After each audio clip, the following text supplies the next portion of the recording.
7,000 منداڵ سڕیان گرتێ بۆ مردن باشە 1,000,000 کەس لە ڕێژە برسێتیە لە قۆناغێک لە سەردەمێک لە جیهانی عەولەما لە جیهانی دنیای ئابووری دارایی دنیا خەریکە بتەقێتەوە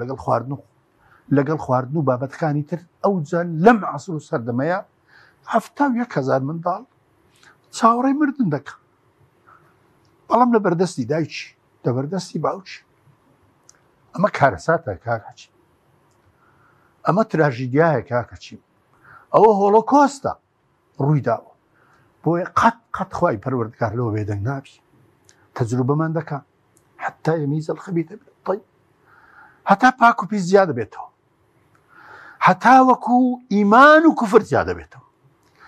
هەتا وەکو حەق و باتڵ زیادە بێتەوە هەتا وەکو کوفر و ئیمان ڕیادە بێتەوە هەتا وەکو ئینسانیەت لەگەڵ دڕندەکان زیادە بێتەوە ئەوجا خوای تەعالی نسرەتی دەبێت